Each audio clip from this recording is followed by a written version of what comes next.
Hey robot makers, hope you're having a good day so far. So today's show is a little bit different. We're having a bit of a chill, relaxed hangout, and I'm going to show you some of the preparation I've been doing for Opensauce 2025, which is not too long away now. Is it 2 weeks away? We leave on Wednesday to travel over to San Francisco for a couple of days over there, which is going to be amazing. So let me get my slides all up and ready, and we can have a quick look through some of the prep I've been doing, and then we'll get some fun unboxing of some stuff that I've got been sent in the mail. Okay, let me just mute that there. So yes, Opensauce 2025, if you don't know what this is a kind of an international meeting of makers over in San Francisco. It's been in San Francisco, I think, the past 3 or 4 years now. We've been to the past 2 events, so it's been past 1 event actually. Last year was our first year. It was the I'm thinking about the Rome Maker Fair, which is we've been to that a couple of times now. So yes, this one is really cool. It's run by William Osman, YouTuber, and there's quite a lot of other YouTubers there who make stuff and do that as a kind of entertainment channels, the likes of Evan and Caitlin and who else is on there. I think Adam Savage sometimes goes to that. You've got Crunch Labs with Mark Rober, all the greats, if you like. Lots of smaller YouTubers as well, like myself. So yeah, I'm going to have a stall there, and I've been doing quite a bit of preparation this past week for the exhibits that we're going to be showcasing there. So one of the new things I wanted to showcase this year is Kevs Arcade. We did a show about this earlier this year, and one of the challenges I had with this is I made these cabinets. I've taken out the screens and the Raspberry Pis from these, because these are ones that are going to be shipping with me. These original ones are glued together, so they take up that amount of space in whatever, shipping I'm going to be doing to send these over there. And these are made out of basswood. They're not particularly massively resistant to stresses and things, so if they get crushed they would definitely sort of fall to pieces. So I was thinking, how do I make some that can be flat packed? So they were designed to be glued together, so I needed to do a bit of a redesign on these to make them a bit more transportable. So I've also done a bit of extra album art. So these original 2 that I made, I'll talk to you about these in a second. The first one doesn't have any album art, also doesn't have a start and select button on the front there. The second version that I made does have a start and select, so that can help choose which game you're playing and so on. And this one had these kind of it's like an Atari type stripe or something. I just threw something together in Cricket, and yeah, it's got the Kevs Arcade kind of banner on the carousel at the top there. I love the design of these. It's got that really classic kind of outline, and like I said, these have been laser cut with basswood, so 2 or 3 millimeter basswood.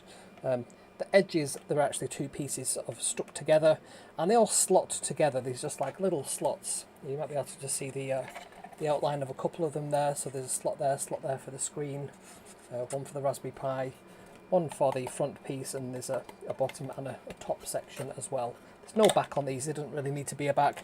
I did actually include a little slot at the bottom there, so you could put like a back piece on, but I think quite part of the fun is that they're kind of accessible. So you can see there we've got 3 different pieces of album art. Got Space Invaders. I think that one looks the best when you see that kind of in person. We've got Pac-Man, a classic arcade game, and then we've got Sonic the Hedgehog. That one's a really visceral one to play on such a small device. And they work with these really fun little, I think they're called 28 BYJ remote joysticks. So you've got an X and a Y. You've got a clickable button as well, so it acts as a selection button if you like, and it just has 5 pins. You've got voltage, ground, X and Y, and that switch as well. Very easy to use in your code, and we covered that on the show that we did about how to build them.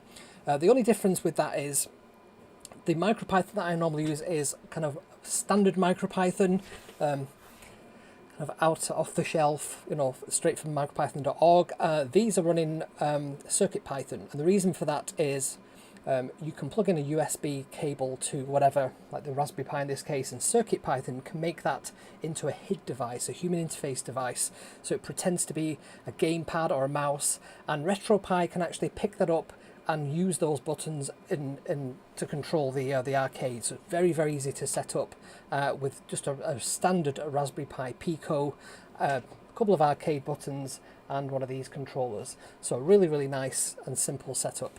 But there's been a new development with MicroPython that we'll talk about in a couple of minutes' time that I definitely want to do a couple of shows on later on. Well, let's have a little bit more about the how I made these cabinet arts. You can see that I've got my Cricket, and that's just been cutting out for the side of the arcade there. So the arcades have been designed in Fusion 360, so I simply just designed this.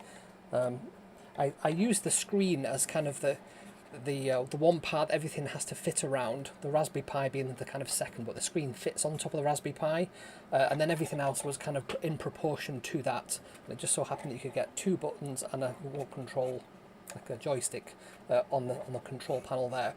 But because I have this outline in Fusion 360, I can export that as a DXF file, import that into Cricut, which is the software that I use to cut out these, and Cricut can then take that outline and you can make it a coloured outline, so it sort of fills it in with colour, and then you can bring some album art such as the I think it was the Pac-Man on that one, and you can add text to it, and then the Cricut will know what the outline is. It can then cut out that once it's printed out the sticker on some sticker paper. So it's a bit of a process to do that, but really fun. Kind of using all the different tools. We've used a laser cutter for the outside. We've used Fusion 360 to design it all.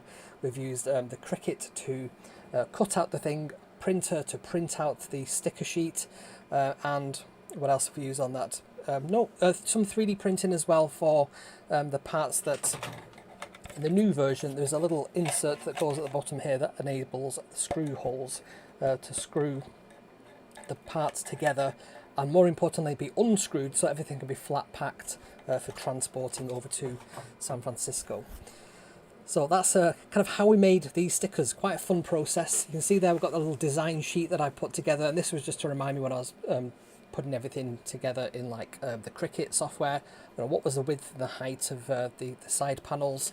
I'll definitely make sure that there's a bit more of a better write-up on kevsrobots.com about these, because I think this is like a really fun and reproducible project that you can build yourself, not too expensively. I think the most expensive part is the Raspberry Pi itself, then the screen.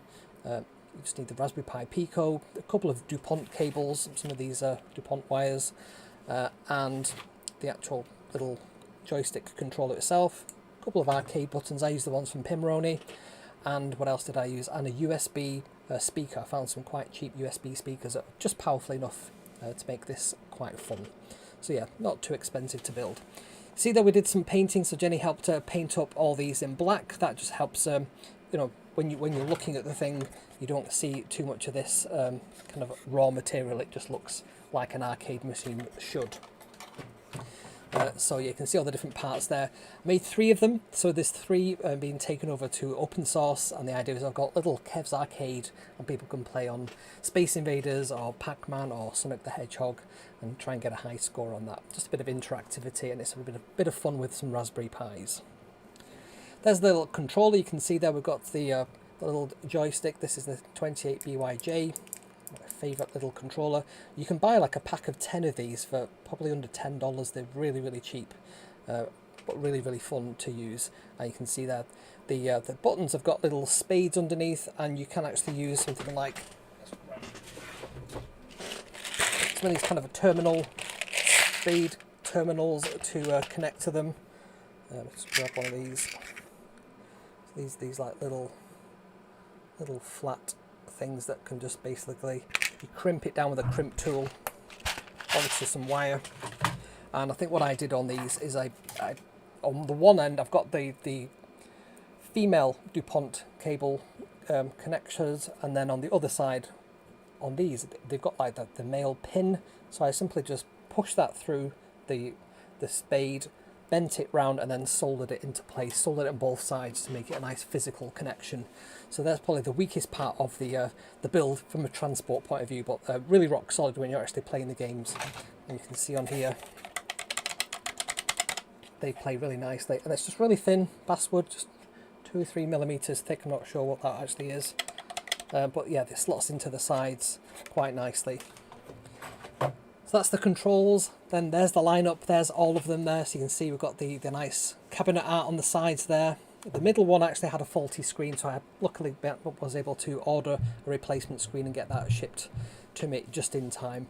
We've got a different selection there. I've even put some new text for the start and select on the front, and each of them I've got preloaded with all the games that I want them to be able to play. So Sonic the Hedgehog, Pac-Man, Space Invaders. I think Street Fighter's on there as well. But yeah, these are the 3 that are going to be coming with me, and they're all packed, ready to go right now, which is why I can't show you them in person. The other 2 are the original kind of prototypes from that. And then I made these little signs. So signage is always something that I think it makes your stall kind of pop a little bit more. So if you've got something that you can show or explain what these things are that people are looking at, it just helps them understand what it is without necessarily having to ask you about that if you're talking to somebody else. So for each one of the exhibits that I've got, so you can see Weatherbot there, we've got a little wooden laser cut sign. There's a little laser cut stand for these, so I designed these little stands in Fusion 360, saved them as DFX files, exported them, brought them into Lightburn, and then cut them out just a couple actually at a time. So they're all ready to go. And then the stickers, I exported that same DXF file into Cricut Design Studio, and I was able to replicate that kind of same shape exactly and bring in the text. And the text is actually written on using the Cricut's pen feature. So rather than it being sort of printed, it's written on with a plotter. You can see they've got the rover at the back. We have the Nikon camera, the Picon camera. I've got the ThinkMan that's coming with it as well. And we've got quite a few other exhibits, the Kevs Arcade and some other bits and pieces. One of them being the Brachioraph, which we'll look at. So the Brachioraph is one of my favourite projects because it's so simple in how it works. It's like a peg, some popsicle sticks, lolly sticks as we call them in the UK. There's the little picture that it's currently drawing out. And yeah, it just uses a Sharpie and a couple of very cheap hobby servos and a Raspberry Pi to drive it all. It's very, very visceral. You see it and it's just sort of sketching away. It looks very scratchy, but that's the aesthetic. So that's coming with me as well. It's a really fun one, and we can have quite a few other things that it's printed out, plotted out. We can have them sort of on the stall as well. People can take them away if they wish as well. So yes, other preparation I've been doing them. So let me talk to you about that, and then we'll get on to the recent purchases. So other things we've been doing. So yes, the Kevs Arcade, I had to finish the rebuild of Kevs Arcade. I had to go into Fusion 360, design a 3D printable part that the screws could mount into. So there's one at the bottom, one at the top, and that means the sides can then squish together, be screwed into place, and then everything can be sort of solidly, structurally there for the cabinet, and then we can take them apart for transporting them there and back. I had to laser cut all the parts, so these were completely new builds. Paint the parts, design that cabinet art, print and cut that cabinet art using the Cricut. I found some USB speakers that are really cute. They fit inside the case as well, and they just plug into the side, and they just work through the Raspberry Pi OS. Packed all them for travel, put them into little packets so that we can find them very easily. I also ordered the new Hyperpixel 4 display as well, because one of them had a faulty display. It seems to occur on some of them occasionally. Then the Brachioraph, I had to get that kind of out of storage, fix the broken pen mechanism that was on there. They're all hot glued together, like I said, using popsicle sticks. I'd had all that to hand a moment ago, but I think I've moved that away now. So yeah, it's very simple to sort of hot glue or super glue that back together. And to then set up a Raspberry Pi. I think it's a Raspberry Pi 02W that I've got controlling that. I had to test that actually works again and that it draws. We went to the local hobby shop and got some A5 pads so we can take them with us as well. They've got really nice quality paper, and that's the right size. A5 is kind of half of a letter size, I think. And what else did we do on there? Yeah, pack for travel, printed out a Zero stand. So I don't know if you've seen those at Zero stands before. I've got one there. Oops.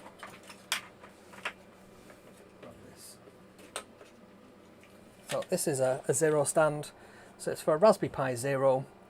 This one has the Enviro Plus on it, which is what this little blue thing is. It's just like a little environmental sensor, but the actual yellow thing is the stand. They're really cute, really easy to print. They're on kevsrobots.com if you just search for Pi Zero stand. yeah, so I printed out one of those as well, just to make that look a bit more interesting. Other things I had to do then was posters. So I had to design some posters for the display for our stand Opensauce, print them out, laminate them. Stickers, I've had real issues with my sticker sheets. Just grab all these wasted sheets that I've got on here. So first of all, printed them out, and they're supposed to cut all the way through. I don't know if you can see there. It's not cut all the way through, so these are actually not usable as stickers, because you want to be able to hand out the sticker and people peel off the backing and put it on whatever they want, rather than giving them the sort of raw sticker and them sort of sticking it on something.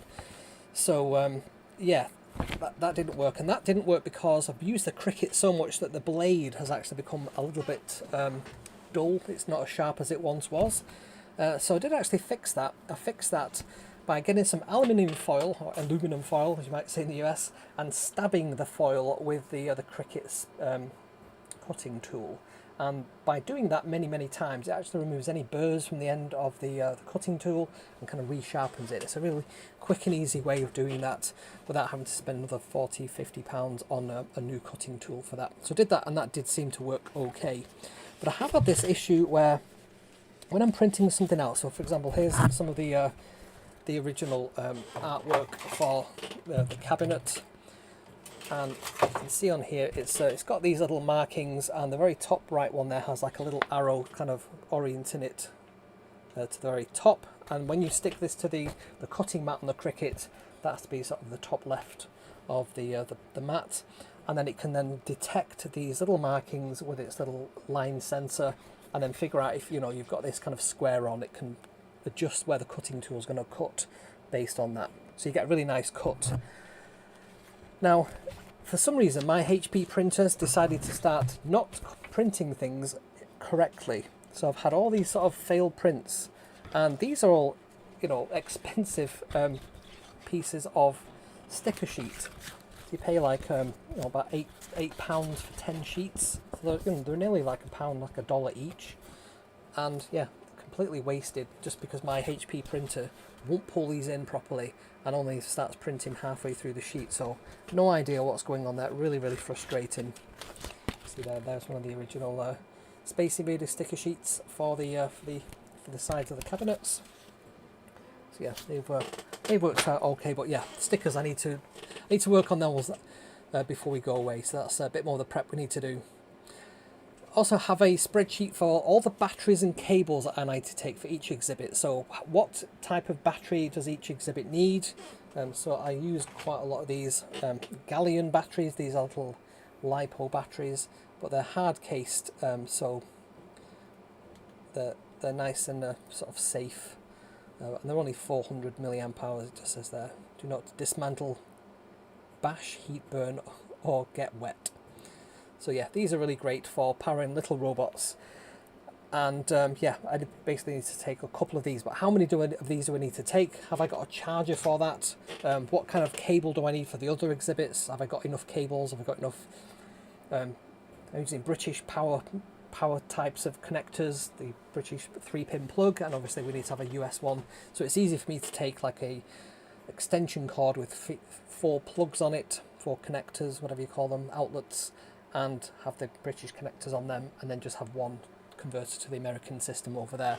Because a lot of the power supplies I use, I don't know if I've got it to hand, because they have the transformer on them, if you supply it with like 120 or 110 volts, the power supply can convert that to what we need, like for the 5 volts at however many amps. It can do all that kind of conversion inside the transformer thing. So a lot of the time we don't have any problems going from one power system to another. So that's nice and simple. But I do need to know how many of each type I need. Is it USB-C? Is it micro USB? So I've got a spreadsheet to sort of keep track of all that, which is just here actually. So yes, all the exhibits, what they need, and what they weigh as well, so that when we ship it we know what the thing should be weighing. What else do we have on here then? So the other thing was, somebody contacted me and said, do I have a maker coin or a maker chip?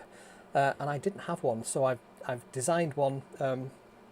Angus from Maker's Muse. He designed these really cool, and he's open sourced the files for these Maker chips or Maker coins. So if you can see that, I think it's a little bit too bright there. If I do it sort of side on, you can see that it's got the Kevs robot logo, so the very similar kind of logo to that, but it's embossed or debossed within the chip coin.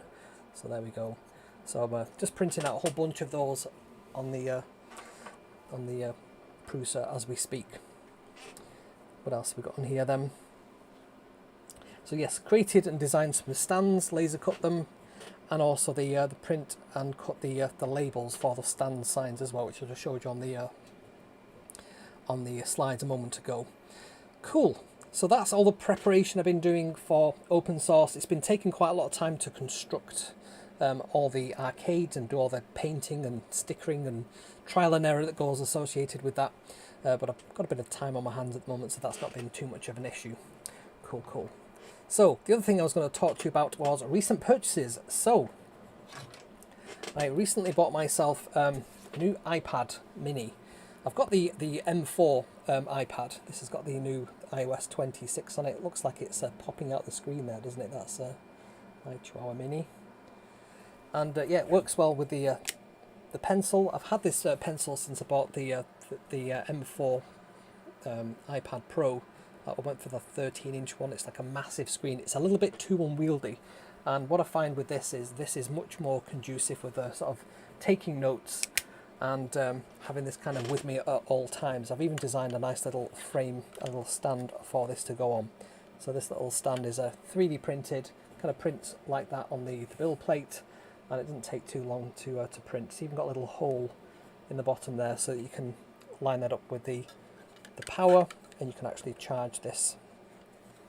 And you can have it in that orientation, or you can have it in kind of that orientation as well. It's the perfect viewing angle, and this is like a single piece, so really pleased with how that came out. And yes, this is really good for sort of keeping ideas and keeping me kind of focused on what it is I need to be doing. I use Obsidian like obsessively on this, so we just do that there. So I've got like my little daily note and things I need to keep track of, and I use Obsidian for that. So that can just sit next to me just here on my desk. The other thing I bought, because I'm traveling, I do need to have sort of power packs with me. So I've got this one. This one is a great battery. I think it's a 20,000 milliamp hour. Oops, what's happened there? 20,000 milliamp hour battery. It's got a USB-C and a USB-A connector on there. It's quite battered, but it sort of lasts all day. You can plug like a Raspberry Pi into this, and it'll basically just go and go and go. I've had the Pico camera plugged into that for like about 12 hours and it's been fine. But this one is a more pocket size one, so when I'm sort of travelling on the plane or something, it's got a nice little USB-C connector on it, and it also doubles up as a kind of carry handle. The really cool thing I like about this is if you press this button on the top, you get this nice little display of how much power it's got. It's got a little colour LCD screen in there. That's really neat, but it's kind of hidden away. Again, that's got the same USB-C and IQ output as well.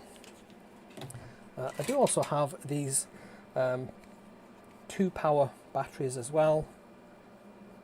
So you press that and you get the how many bars of energy this has got in it.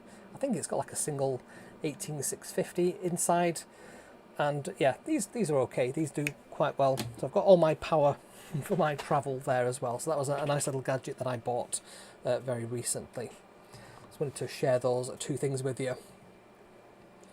What else? So MicroPython. MicroPython had a major release this year, and we've not really talked about this too much, but one of the big things that they've included in, and I don't even think this is like the latest release, but it's a very recent release, and it's the USB device. So this enables things that we've typically had to do in CircuitPython, where you can make your USB chip on your MicroPython device act as like a human interface device. So think about keyboards, mice, gamepads, anything that you would plug in, your MicroPython device can now pretend to be that in software, and it's completely software definable. That is so cool, and there are so many things that we can do with that.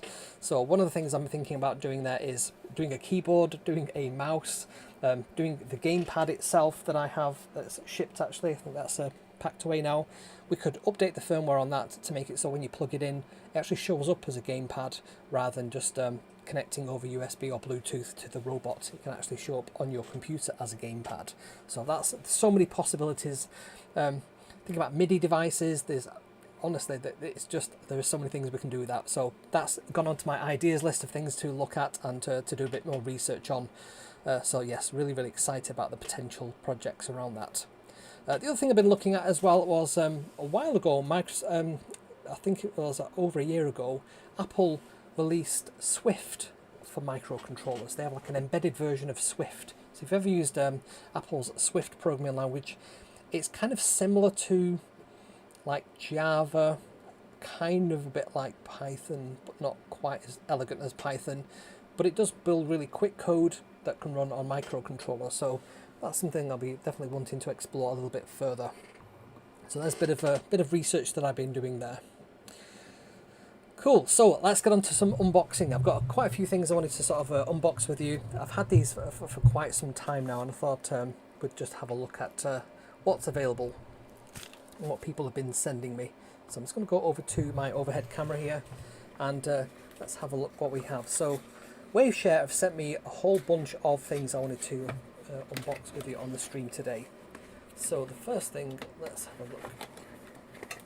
So this is a standard Raspberry Pi 5 case, but they've also provided, let's see what this is. Let's see if you can guess what it is just by the shape of that. So yes, it's a power over Ethernet hat. So the idea is this will plug into your Raspberry Pi 5. It's got a nice big cutout there for the active cooler, and this great big transformer on here can drop down the power from your Ethernet cable and then power the Raspberry Pi without any other power supply. It can just come from the network cable. So these are really nice. I'm looking forward to using this. I have got a PoE switch. I've got an Aruba switch. It's quite a loud switch. That's just underneath the table there. So they sent that for me to try out. I'm going to give that one a review and see how well that one works. So that's the first thing. Next up, what's this very large box here? Let's have a look. Right. So this, let's get this open. This is a case. So what's this a case for? So this is a back panel. You can see there it's got a tripod mount. It's got one on the top and the bottom, so you can have this either orientation. And it's also got there a case for a Raspberry Pi 5. You can tell it's a 5 by the arrangement of connector holes there. So that is part A of the second thing. So we've got some cables there and some standoff screws. I'm just going to put them over there, and here we have the 7-inch DSi touch panel. So DSi display serial interface, I think that is, and you can see there we've got the panel. It's got the nice peely thing there, but we'll do that. Ooh, nice. But yeah, you can see it's got quite, I don't know if you can see there, but there's quite a big bezel on the surround on there. But yeah, the thing that's interesting about this is it's a DSi, so it connects using one of these ribbon cables to your Raspberry Pi. So you can connect up one of these right into the connectors on the Raspberry Pi 5. I think this one is a Raspberry Pi 5 only, so you can see that the resolution is 720 by 1280. They often describe these as kind of a portrait panel like that, rather than it being a landscape panel. I don't know why that is, but yeah, 5 volts, and it's MIPI as well, which is that system that Raspberry Pi uses for connecting cameras and screens, and it's also a capacitive touch, which is the best type of touch. And you can see there, brightness 450 CD per meter squared. So that's the Waveshare 7-inch DSi touchscreen. So I'll be putting that into a project sometime very soon, and that obviously goes paired with that backing that we had, that we unboxed just a moment ago. I'll put that back in there. So I did do a project a little while ago, which was a home hub for the Raspberry Pi. So we could try that out with that as well. So that's the back that goes hand in hand with that screen. So put that back up into the box there. Next up, we've got some other screens here. Let's have a look at these. Now, some of them are screens, some of them are other bits and pieces. This one is really neat. This is not a screen. This is a miniature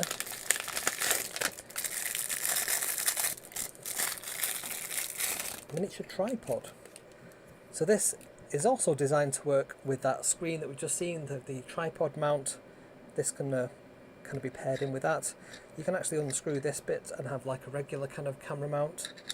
This is the sort of smaller converter size, but it's really robust. It's got nice little design features on there, like the little feet, stop it slipping on a table, and it folds up to quite a small size as well. That's really neat. Then we have, let's see what this is. Oh, there, that's Waveshare, I think. Here we go. I've got a whole bunch of these different screens from Waveshare. I wanted to show you these. I did think about using these with the Kevs Arcade. So let me show you. So the screen itself, can't really see very much there, but a nice screen. So it's 320 by 480 pixels, so not the greatest resolution there, but it does use the SPI interface, I believe, to connect. So you can see there, I don't think it's using the MIPI cable, but it does have these little pogo pins. So pogo pins, kind of spring-loaded. See if we can get that to focus a little bit better. There we go, spring-loaded. So you can simply just push this against the Raspberry Pi's header pins, and they'll make a nice connection. However, you do need to screw in this to the Raspberry Pi for it to stay in place. Now on the Kevs Arcade, these wouldn't work, not because of the size-wise, but because I actually use the header connector to hold the screen in place on the Kevs Arcade, and these would need to be screwed to the board. But the board on the Kevs Arcade are screwed to these back pieces, what these slots are for, so it would be quite tricky because you can only screw in one direction, not both directions at the same time. But these are really nice screens. These are also touch screens, I believe. But this is a resistive touch, so unlike the other one which is capacitive, these are the, it says there, resistive touch, 3.5-inch RPI LCD. Now these are really reliable screens. I've had a screen on a Raspberry Pi, an original Raspberry Pi, and it's been sat running in my studio for quite a long time. It was actually running in my loft prior to that. Let me just put this away. So go and grab that and show you the screen. I think that also is I think it's a Waveshare. Let me just go and grab that.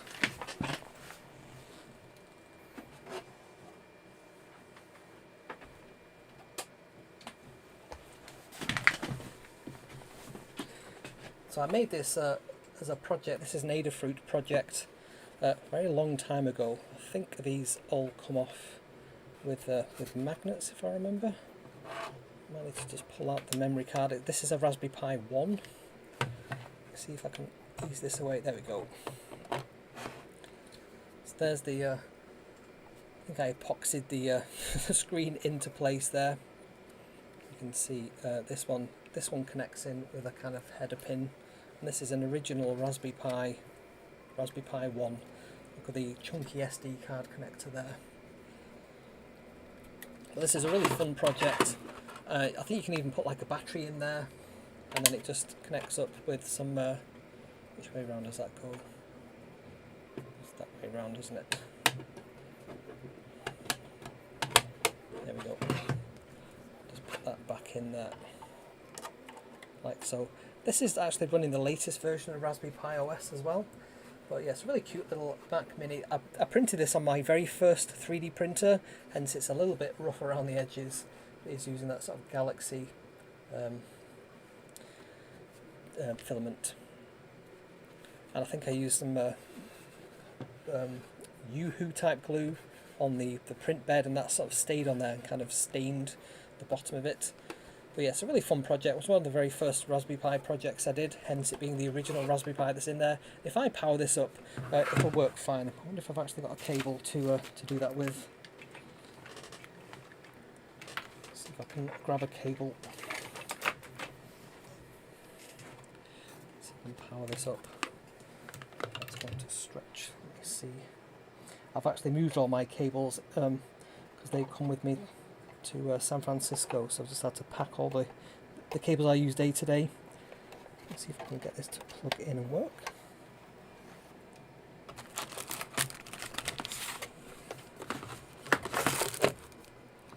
Leave that there a second. It just takes a while for it to get to the part where it kicks in and loads up the drivers for the screen. And yes, it's running like I think the latest version of Raspberry Pi OS, but it's just booting to the command line at the moment. So once that boots up, you'll just see a little command line pop up on there. So while that's doing that, let's look at the final thing I've been sent. So I've been sent this by Sunfounder. Now they sent me their original Pi Man 5, which I've got just over there. This is the upgraded version. This is the Pi Man 5 Max. So this has some extra goodies in here. But I'll just show you how this kind of looks out of the box. Just wondering if that cable isn't actually plugged in. We'll just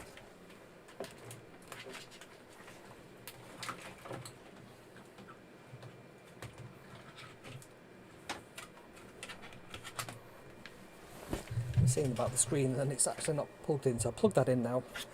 So the first thing we've got on here then is this is a nice piece of cut acrylic. It's got on there all the different pinouts for the Raspberry Pi, which is nice to see. Got some good quality instructions there. It comes with all the tools you need to construct this. There's a nice little screwdriver there. There's a seriously chunky looking fan there. This is actually very light. It looks very chunky, but it's very thin pieces of aluminium, I guess.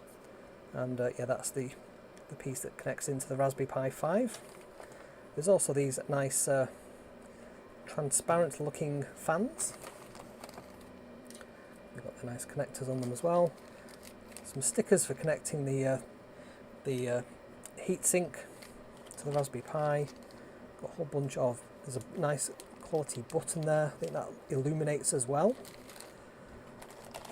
Got some more connectors. I think that might be the little LCD screen that goes onto the front of the Pi Man. You can see all the IP address, the temperature, disk usage and so on. A whole bunch of standoff screws and screws. Then we've got one of the first custom PCBs. So this one converts the cable, the output HDMI is what I'm trying to say, into full-size HDMI, which is very, very neat.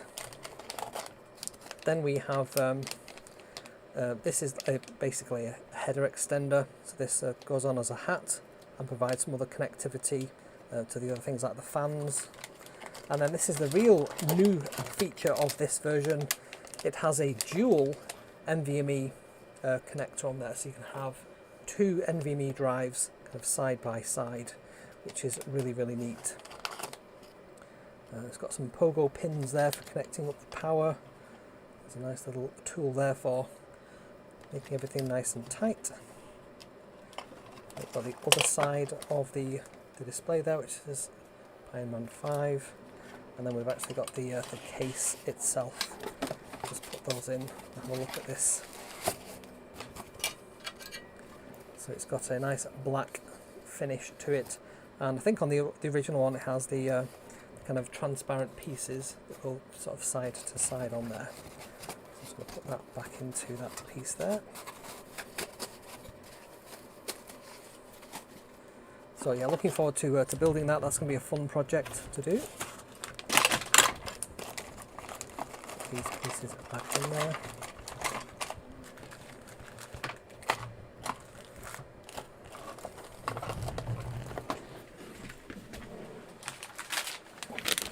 I always wonder how they pack these things in when I try to repack them and then nothing fits quite in there.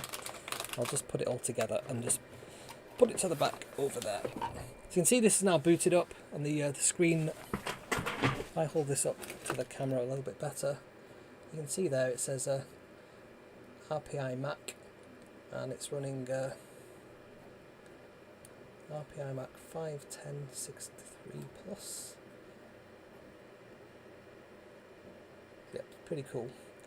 And the fact that screen is still working just shows you the quality of these screens.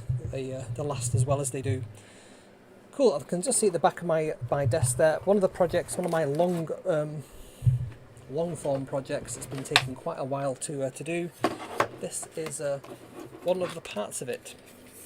So this is my long bell orchestra. So I've got all these solenoids on here. I need to get an extension cable for each one of these solenoids. Got these really nice JST connectors on them. Really loath to sort of snip them and resolder on some longer pieces. But yes, I need to connect these to some Darlington array, which is essentially like a transistor for each of these, turning them on and off. And then on here, the long bell will actually hang on these little hangers.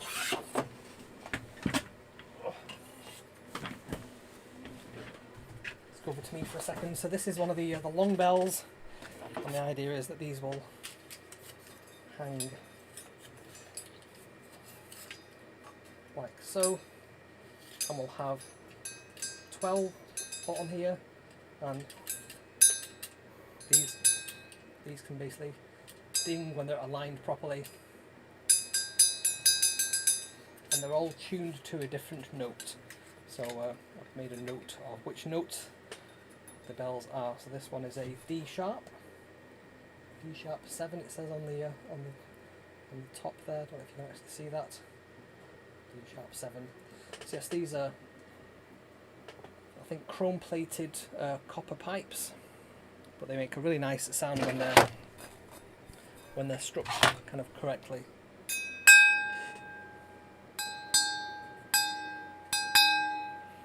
So the idea here is I'm going to have a Raspberry Pi Pico, possibly using the new USB device to be a MIDI device, but I can have a doorbell that can, as well as doing the Westminster chimes, it can also do any piece of music that we could conceive of, because it's got a full octave, it's got 12 notes.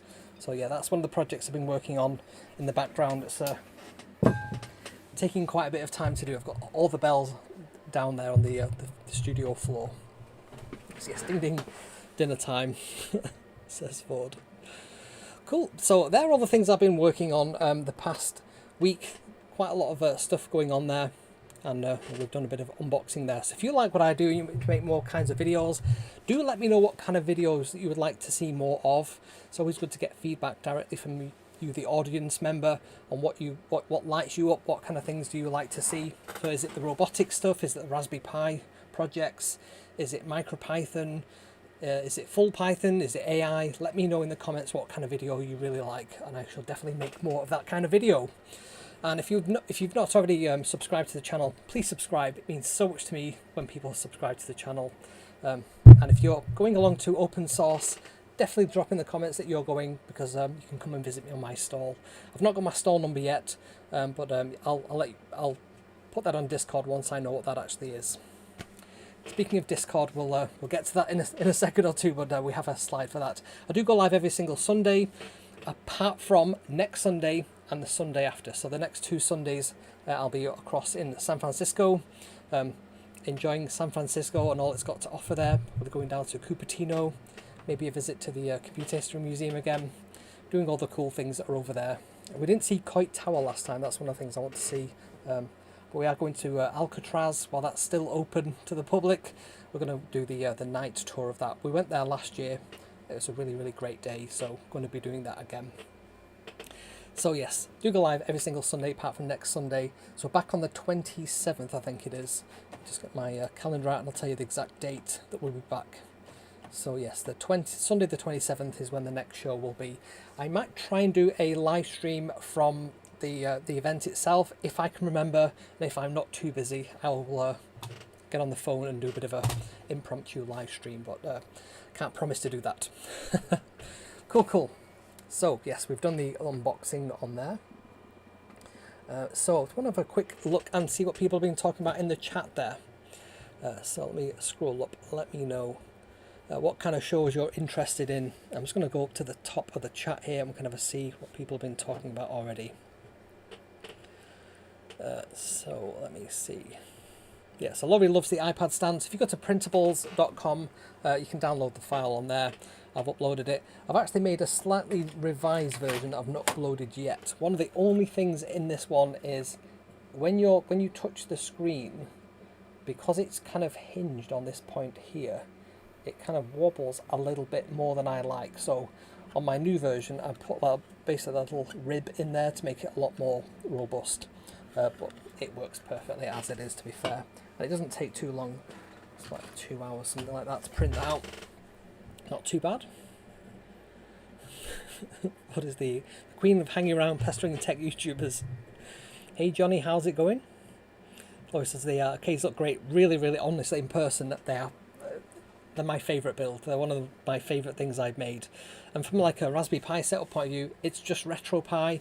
The thing I brought to it really is these controllers using CircuitPython, which is a really simple piece of code. We did cover that in the show a couple of months back, but yes, really fun to bring these to life with those cabinet art and have 3 of them as well. So yes, lots of goodies this week. I know, Laura, you particularly like a bit of an unboxing. I do get sent a lot of stuff by companies and I don't always have time to do like a really dedicated show on it. So for example, I've got quite a lot of stuff from Meros as well. So they sent me 3 things. I do need to do kind of a proper show on this one. So there's a smart hub that enables you to talk to Meros devices. They have this presence sensor. I've actually got it on my desk here. So it's kind of like a, looks like an alarm sensor, but it can connect into your home automation. So, you know, if a person's detected, say in here, it can send an alert, or it can put a light on or turn a light off, that kind of thing. We've got, so that's the smart presence sensor, and then we've also got a smart temperature and humidity sensor. So that's this. It's really sort of chunky, and it's got some user programmable buttons on the top as well. I've actually not connected up and paired this one yet, hence why it's not got the time on there.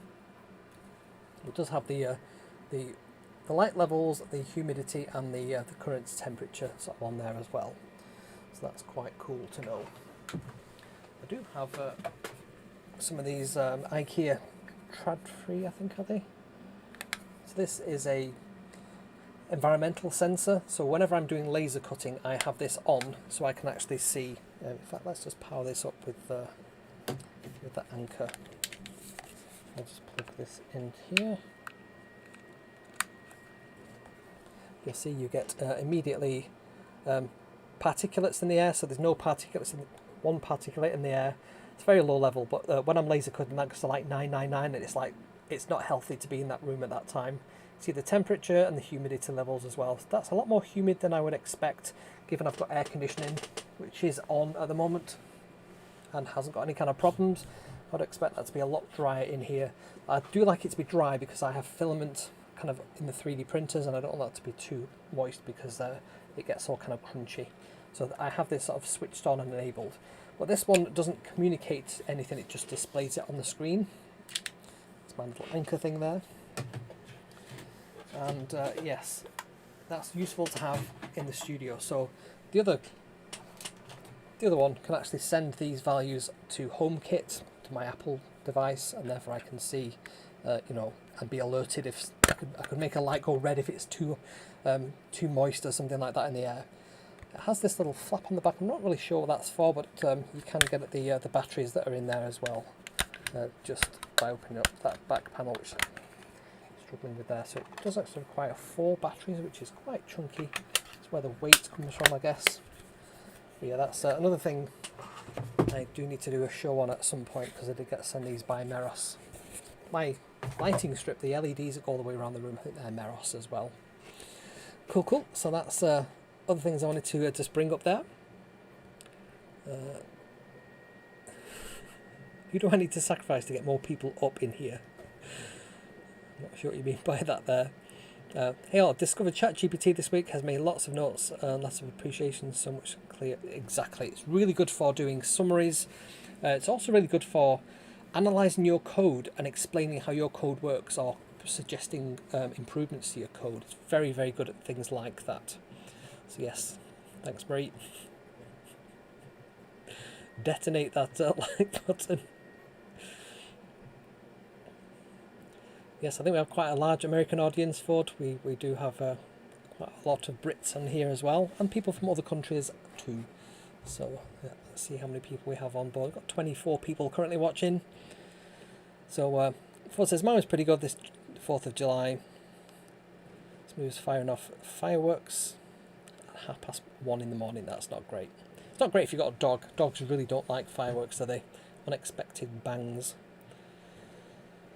Let's see what else people have been talking about. HP. So I've had really good experience in the past with HP. From a IT support perspective, I used to have their backup drives, their DAT drives back in the day. And yeah, you had to have really good support. They would sort of swap things out, no hassle. So really, really liked HP. I actually worked for HP for a short time as a freelancer. Great company to work for. I like the way you got your laptop day one with a build disk, and you had to build it yourself. I thought that was quite a way to sort of indoctrinate people into the company and how to do things, do it yourself. So yeah, I've always thought they were quite good, but on this particular printer, it's not great at sort of grabbing the paper and pulling it through and having all the sensors to detect that that's the beginning edge of the paper. So really disappointed with the quality of that. I've got HP Envy Inspire. So it's a HP inkjet printer.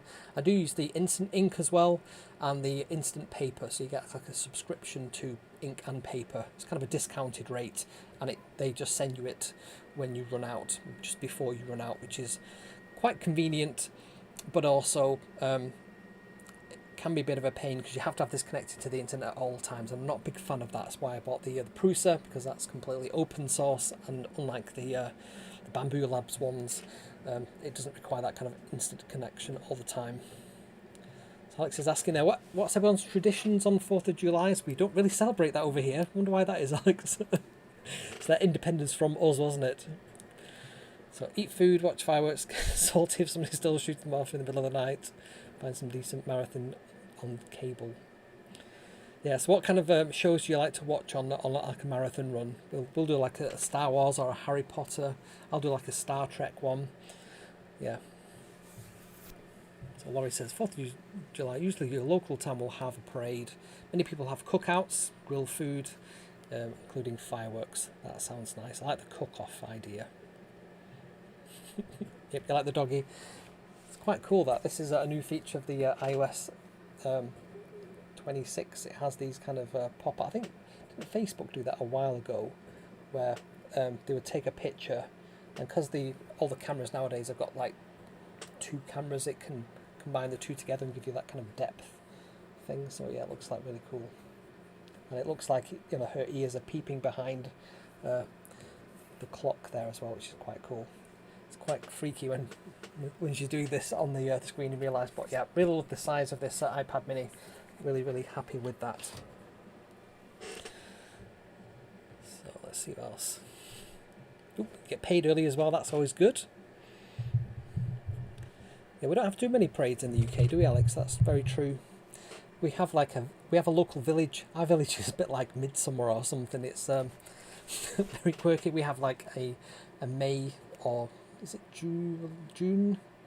We had a summer fair anyway, not too long ago, and we had like a scarecrow festival, hence why we had our scarecrow. I did put some pictures up on social media about that. You might have picked up on that. Laurie says, I'm in a small town upstate New York. The parade consists of lots of fire trucks, rescue equipment for each of the local towns. Townsfolk had a few displays, like the local drama club. Cool. Hey Vince, how's it going? So Vince says, My girlfriend uses third-party blades for a Cricut Maker 3. They're cheaper and work just as well. It's good to know that, Vince. Yeah, I think the Cricut thing, they've got a kind of their own ecosystem, haven't they? I've got all the spare stuff on here, so I've got a lot of the official materials, like this is the premium vinyl, and these don't require any kind of special mats or anything. We have these smart materials, as they call them. I think the only thing smart is their marketing of these. They look really nice in packaging wise, but yeah, they get very expensive for what they are. You get like a very minimal amount of material. Make a mess of my storage thing there now. Honestly, I've got so much of this up here. There we go. I do need to do a few more projects with that, I guess. But for me, it's just all about the stickers and be able to enhance my projects with that. A lot of the time, when I do a 3D print, I just use the colour of the filament as the finished thing, and adding stickers, adding kind of a finish to that can really make your project go to the next level. So yeah, I think mine's a Maker 3, just out of interest, it's just there. It's had quite a few issues with its Bluetooth this week, which has been quite frustrating. So, wait, share booty? I thought this was a family channel. Yeah, this is we have the pirate theme because of the Pimroni connection. I do some of their videos, although I've not done one for over a year now, I think. But yeah, I did do a lot of their videos, and they are pirate themed. Pirate, monkey, robot, ninja, Pimroni. So Vince says I've been doing some scripting this week to mod my website and the Pimroni Pico to display what's playing on my PC. Awesome, including YouTube. That's awesome. Yeah, I really like the. I've got one. I think it's that rectangle that's there. That's one of the Presto displays. They are so nice. Like a really nice aluminium casing, and it has like a great big screen on it that's touch screen, and it has a Pico inside. Awesome. Brian's just become a member. Whoop whoop. Cheers, Brian. So yes, the touchscreens are really nice on the Waveshare. Really do like that. One of us. Brian says, love to have you on my show. I would love to be on your show, Brian. Absolutely. Send me a link, and yeah, let's do that. IPS2. Yep. I did know what IPS stands for, but my brain's gone fuzzy now. IPS. Inline something. I can't remember. Yes, be on Brian's show, says Alexa TV. I will be on Brian's show. I would absolutely love to do that. So in the future, you do not say yes, we say affirmative. Affirmative. Resistance is futile. Yes, affirmative, says New Metro. Alright, line up. Time to sacrifice more viewers. The distant future. The distant future. The distant future. Is that what you like to watch? Next Sunday's AD. The grandfather of all SBCs. It really is. 31 views, 11 likes. No, there's 20 people who've not hit that like button at the time. I think we've got 21 likes now, which is pretty cool. With my jaws. So what's first printer? So my very first 3D printer was it was an ANET A8 clone. So it's kind of a Prusa clone. I don't remember the name of the company that made it. I think it was one of these kind of cheapy Chinese knockoffs. But it worked really well. I printed my first robot in that. The head that you can just see up there, that robot head. I printed that on the this ANET A8. It had a few issues with the alignment. So if you printed a cube, it wouldn't be totally square on all sides. I think like the Z-axis was a little bit off, and you would get quite a lot of banding on it. But as a first printer, absolutely fantastic. Really got me into 3D printing. My second printer was an Ender Pro 3, which is just to my left over there. I'll go on to that view there. You can just see that's my Ender Pro 3 there. Look how much stuff is here. And then behind me, if I go back over here, you can just see there that's my other 3D printer. That's an Ender Pro 3 version 2. So both the Enders are currently out of action for different reasons, but the Prusa Core 1 is currently working away, printing out some maker coins. So I've currently got 2 of these, and this is the first one that I printed. So these are like a a bit like a casino coin, but yeah, somebody wanted to exchange one of them at Opensauce. Wanted to make sure I had a few of those to hand. So Vince says mine's a Bamboo Lab 1 A1 Mini. I love it. A lot of people loving the Bamboos. They just work, don't they? And they've got really cool software. I know some of the more advanced ones is that the Carbon, that one has like a LiDAR in there. It can detect if there's like spaghetti in your you know, when you print something and it kind of gets, there's not good bed adhesion, and it comes off the bed and starts moving around. The A1, not the A1, the Carbon, I think that one can detect that that's happened, which is pretty cool.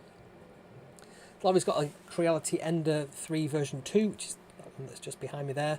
Moved on to a Bamboo Carbon. Yeah, understand that.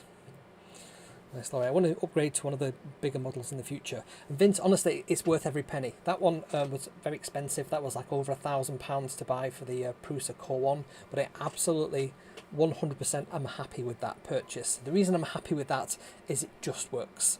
Everything just prints perfectly each time. In fact, we could probably have a look right now. Let me just bring up in fact, we can just go to Prusa Slicer and we can see, move over to here, what is currently printing. So currently the version of the firmware that I've got on here for the camera, for the Buddy 3D camera, it doesn't give you a live stream, it just gives you a single black and white picture, and I believe they are going to be updating that soon. But you can see there all the maker coins just being printed. It does update every second or so, maybe 5 seconds.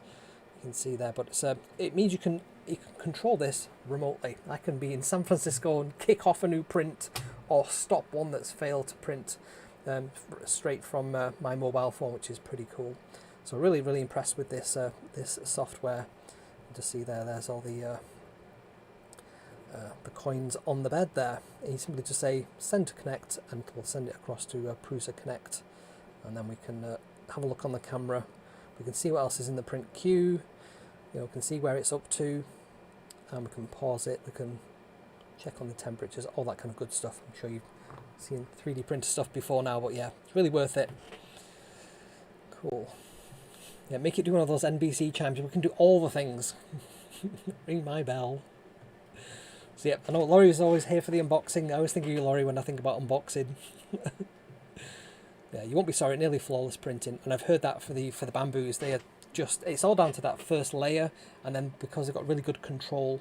So is the Carbon, is that a Core XY printer? They seem to be better, in my opinion, rather than the bed slingers. And the fact that it can, I've noticed when this one's printing, when it moves the head around in between printing layers, it's just like doing a moving around, it drops the bed ever so slightly, so that if there was any kind of little delicate tower, it wouldn't knock it. It's kind of travelling over the top, and then it'll go back up when it's printing the next piece.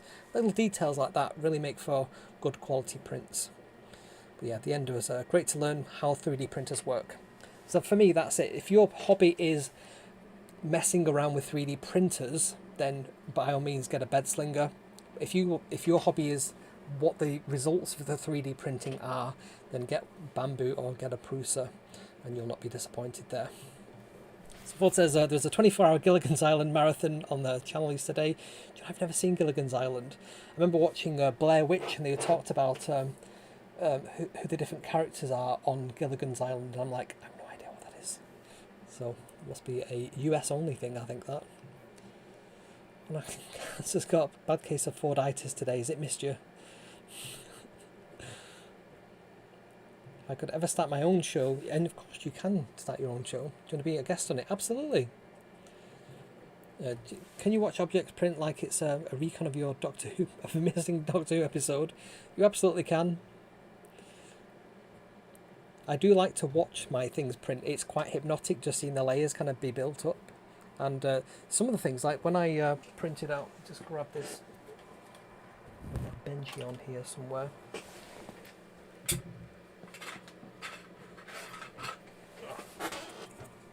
So this benchy was printed on my Prusa printer, and it printed ridiculously quickly. I think it was about like 8 minutes or something in totality. So this was a speed print, so it will have a few imperfections in it. You can see there's a little bit of like a bit of roughness there, and it's not too bad on the kind of overhangs and and so on. But this was like a speed print, really, really quick to print. I was very impressed with the bed's like very, very impressive. So yeah, that was one of the benches that it printed as a speed kind of test. One of the other cool things I printed recently was a screwdriver. So this is a completely 3D printed screwdriver. So you can change the collet that's in there. We've got a few other different collets that you can put in with different sized things. So this one has a slot for a blade, so you can have like a saw blade in there. This one's good for kind of hexagonal parts, such as this little screw head thing, and then you simply just screw this on, and you can see that I'll show you that it's kind of got a flat profile on that side, but it is rounded. You can see there how nice and smooth that is. But yeah, it screws in really nicely, and that will push that collet down, kind of squeezes that part in place there. And you've even got like this piece that pops out on the back there with these interesting kind of mechanisms for keeping that in place. And the idea is if that collet gets stuck, you can pop that in there, push that, and it'll pop it out. But yeah, really, really nice. And also it creates a nice round bit, so when you're screwing it, you don't end up sort of giving yourself like a seg or whatever it's called in the middle of your hand there. So yeah, really nice. I do like printing out tools and things. I think that's one of the most fun things to do on your 3D printer. So yes, they're all the cool things that I've printed out. So Ford says, Gilligan's Island is a sitcom about a group of castaways stranded on a desert island after a 3-hour tent went AWOL. A 3-hour tour, sorry, went AWOL. Vince says, I've got a 3D printer on my desk with me and an air purifier. I get mesmerised by it at all times. Absolutely, 100% understand that. Looks good fun. Alex says, pumpkin screwdriver. It does look like a pumpkin, doesn't it? It looks like a little pumpkin. I do like the having like multiple colours. So one of the things I would like to get for my printer is the AMS, the automatic material change system, so it can change what colour filament you're using while it prints. So that'd be pumpkin spice screwdriver. So you can have different colour prints. So that'd be really, really cool to do. I can do currently in Prusa Slice. So you can say print so many layers, and then ask to change the filament, and the filament is really quick to change on the Prusas. It basically just reverses out the filament. You can put then the new filament in pretty quickly, so it's like about 5 seconds to do a change. But if you've got the auto changer, it can do that automatically. So Vince says, I've got the AMS light for my bamboo, it's amazing. So yes, really, really jealous there. For things like these maker coins, it'd be really nice to have like a different colour inside, but that would be why do I always drop things? Yeah, be it the same colour on the outside, so you could kind of mix and match the different colours. That'd be really, really cool to do. Cool. So let me go back over to my slides. I think I've got a couple of things left on here to do. So yes, we talked about the Discord before. If you've not joined our Discord channel, definitely join that. It's a really fun group of conversations going on there. People can share things they're working on. I always like to see people's pets as well. Definitely share pictures of your pets, or an updated picture if you've not done that for a while. So kevsrobots.com/discord to get a link to that. It's completely free. And if you want to follow me on social media, I'm on all the social medias. I'll be definitely posting pictures from Opensauce next week. So if you've not followed me on there, definitely give me a follow and also say hi. Show me any pictures of stuff you're working on too. So I'm Kevin McAleer on threads.net, Kevin McAleer 6 on TikTok, Kevin McAleer on Instagram, at KevsMac on X, at KevsMac at mastodon.social on Mastodon, and at kevsmac.bsky.social on Blue Sky. So follow me on any of those, or all of those if you wish. That'd be also quite cool. And if you want to join me, you want to follow me, you can do that by going to kevsrobots.com/coffee. You can click the YouTube join button, which is like once you've subscribed, it then gets replaced by the join button, and you can join for the price of a coffee per month as well. If you want to buy a one-off coffee, you can also do that too. All these things are really, really nicely accepted by my good self and really appreciated. That's what I'm trying to say there. So I want to give a shout out to all the people that have done that. So here are our supporters. So over on the Buy Me a Coffee side, Andrew Spencer bought me 3 coffees in the past month. Thank you very much for that, Andrew. Really appreciate it. We've got an anonymous subscriber. We have Silicon Fiber, Ree TKD, Jeff Johnson, DN Corty, Marlin Brent, and Tom. And then on the YouTube side, we've got Justice, we've got PAEs, we've got Orcstrad39, Bert, Marie Mayer, Michael J, Your Steve Phillips, Ford, Bello, Johnny, Stephen, John Paul, Cassie, Tinkering, Rocks, Johnny, and of course we have Tom. So thank you all for supporting the channel. It really means so much to me that you do that. Thank you very much for your support. Cool. And if I jump back to my slides, the spinning logo tells me it's this point in the video where YouTube will recommend over here a video from the over 420 videos we've now got on the channel. Let's pick one out, hand pick one just for you that it thinks you'll really enjoy, so definitely binge that one. Let me know what you think in the comments, and I shall see you all in 2 weeks time on the 27th of July.